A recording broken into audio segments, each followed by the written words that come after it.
Hey everyone, this is part 1 of my Jekyll and Hyde review, because as you can see from the title, there is also other stories involved, and I have yet to read the other stories, but I thought I'd stick a part 1 down because I've literally just finished Dr. Jekyll and Mr. Hyde, and it is so good. So good. I know the writing's fairly small in this book, but it's, as far as I'm concerned, it's like a classic, but it's like one of the easiest classics. It's by far, in my opinion, a gateway into classics. If you have never read classics and you want to start, Dr. Jekyll and Mr. Hyde is just fantastic. The way the story's told, like the angle that Robert Louis Stevenson uses, where you don't really interact with Hyde, you just hear about him as a legend, and then like you come to Jekyll, and like the way it just builds and builds, and like it's not massive, so it doesn't overbuild, but it just builds and builds until you just get it all right at the end. It's just so good. The use of language is phenomenal. The way it's framed, the way you only see certain things in certain perspectives, it's just so good. And the first time I read this, because it's a reread for me, the first time I read this, I read it all about the dualistic nature of man, between benevolence and the primal side of life, I think I will call it. And part of the genius of Dr. Jekyll and Mr. Hyde is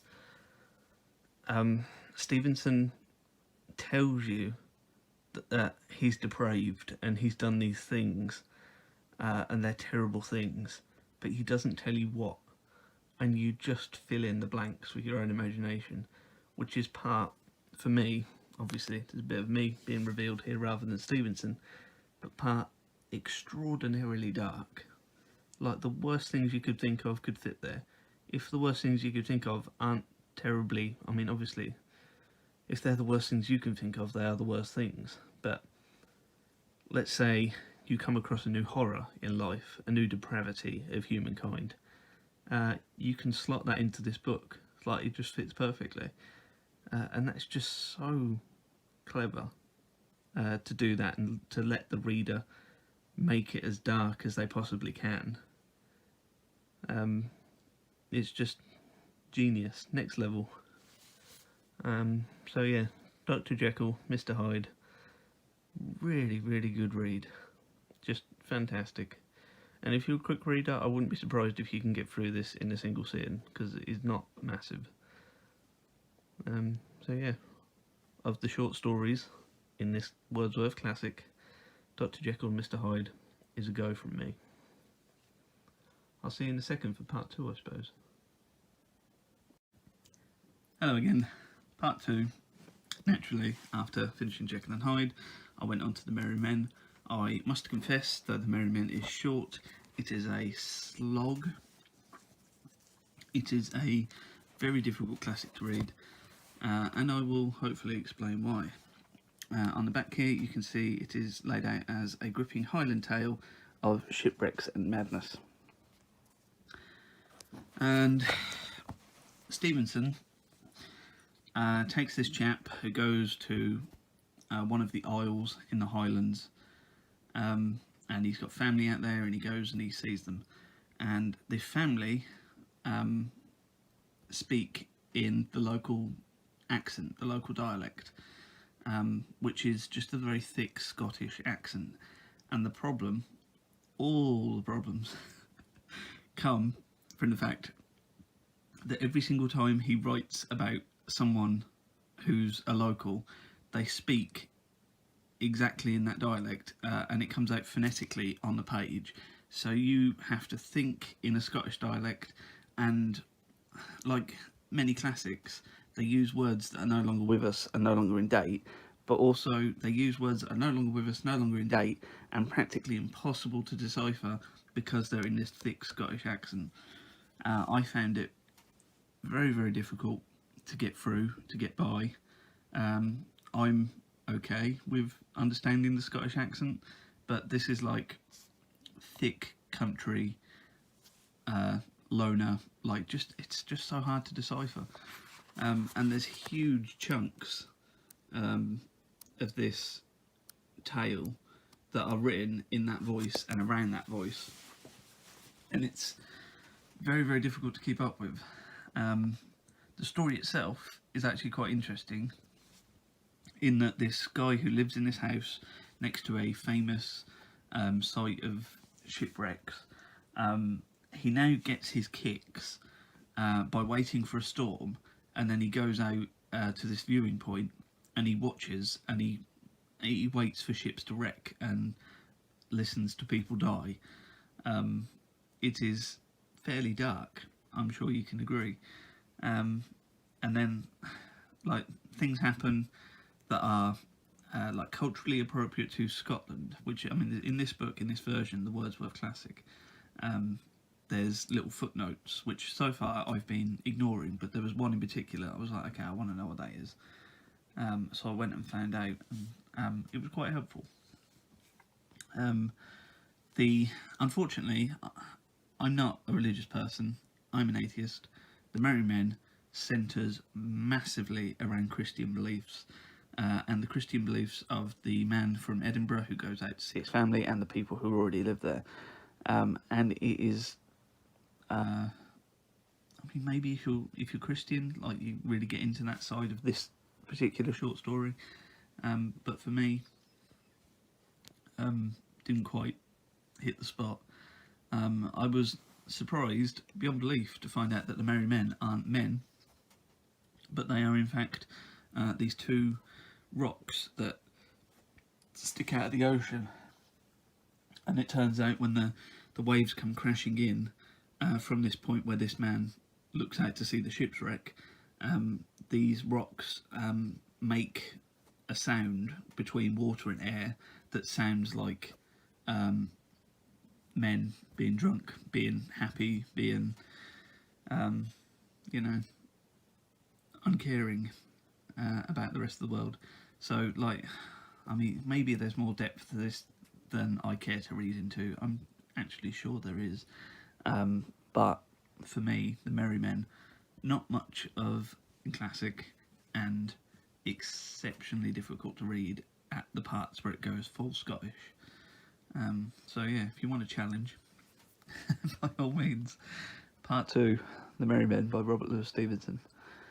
And hopefully the next tales are a little bit easier to read. So that's it. I'll see you in the next one, part 3. Bye. Hello everyone. I have whipped through the next story. It isn't very long, it's 3 fairly short chapters, and it is Willow the Mill, a thought-provoking fable about a mountain innkeeper.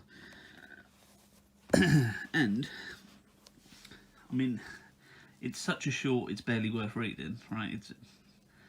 There isn't much meat on them bones, but it was really enjoyable. It was easy to read, it was quick to read. The 3 chapters are almost split into early life, middle life, and then later life, or birth, love and death. There's some interesting parts in there though, because I don't know, the way that Will is created just kind of reminds me a bit of me, and that he's stuck in this mountain pass, and all he does is dream of seeing the rest of the world and the rest of even the river, because this mill is next to the river. And all he does is dream of going elsewhere when everyone else who comes up there to the inn in the mountains does it to escape from down there, which just reminded me of my content little life, not ever going anywhere.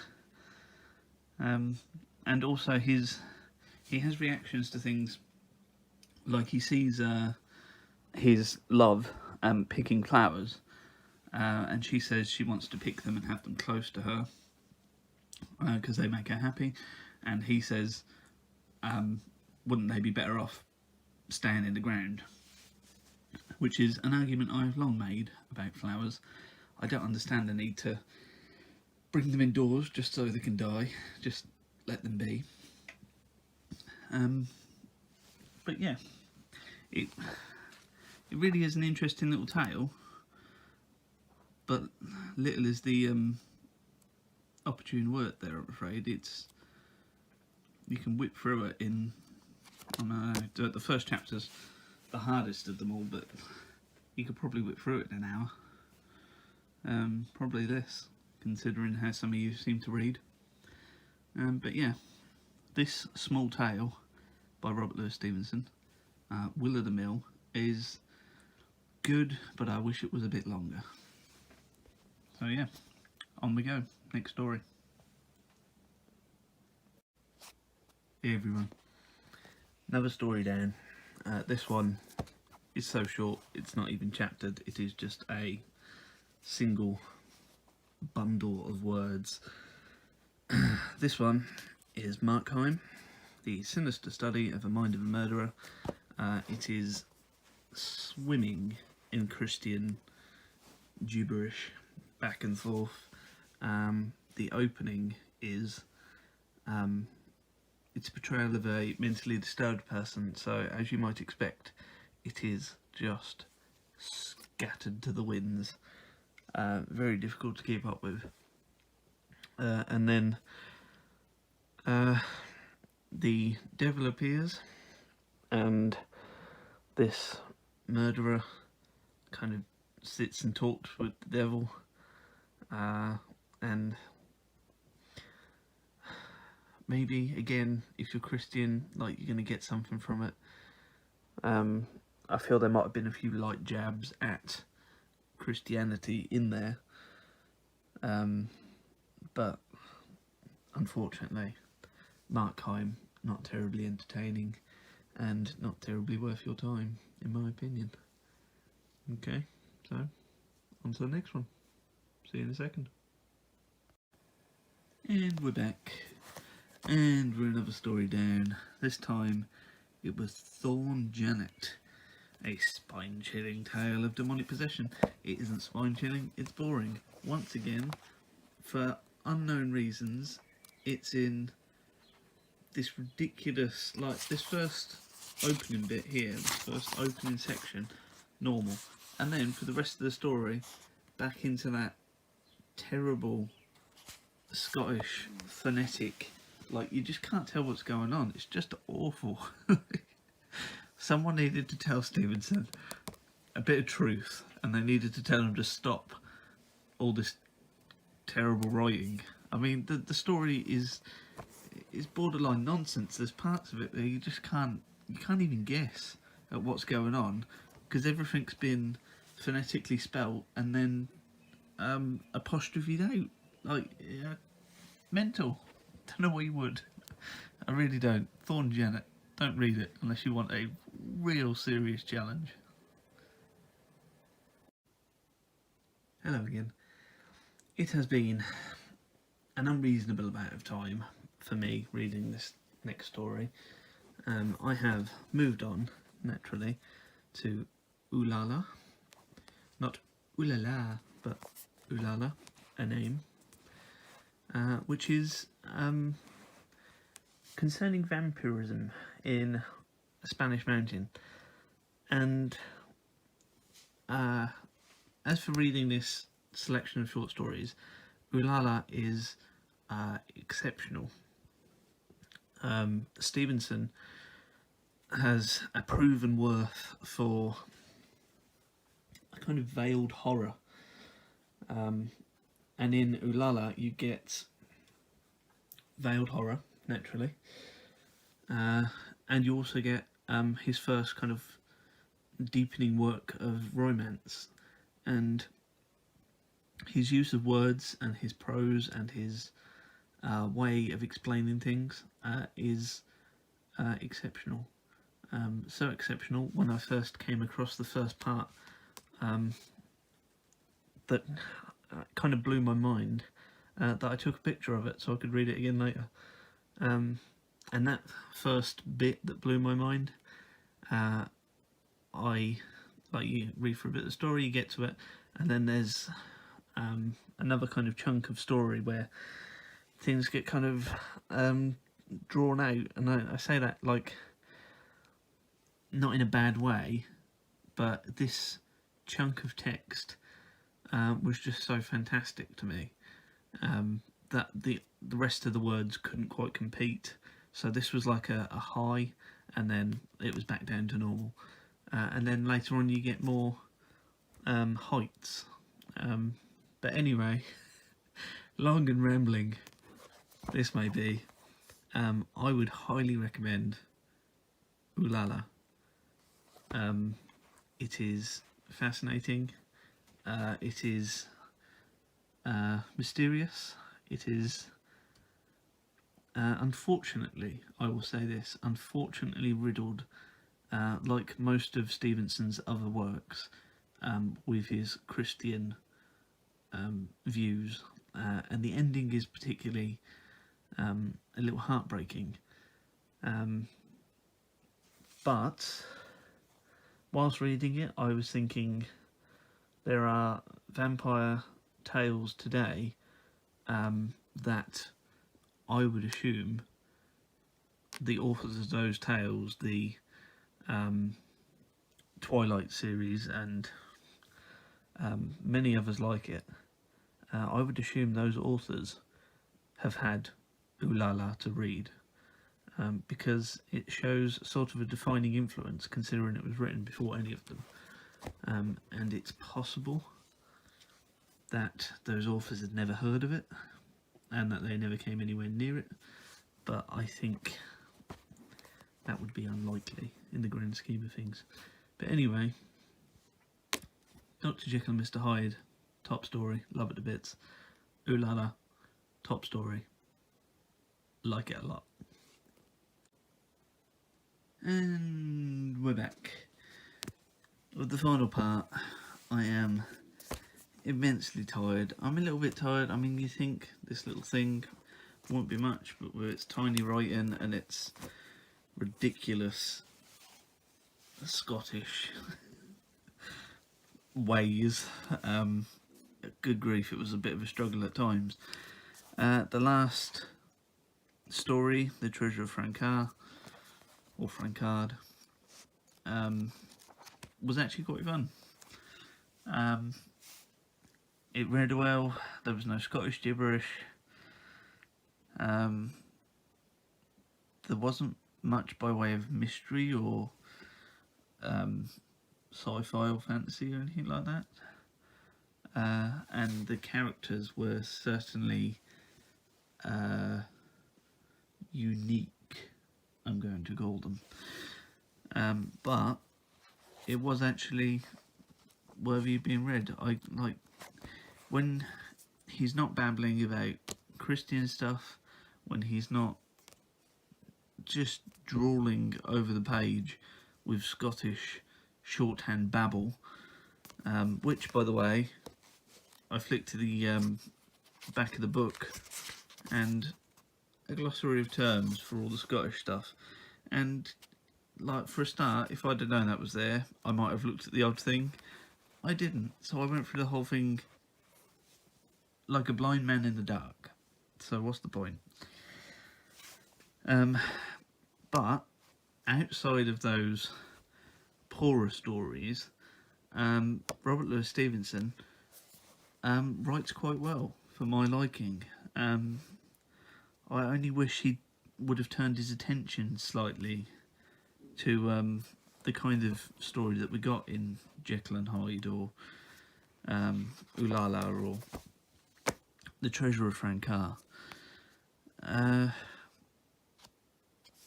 But yeah, a short story collection that shows both brilliance and shame, if I'm honest.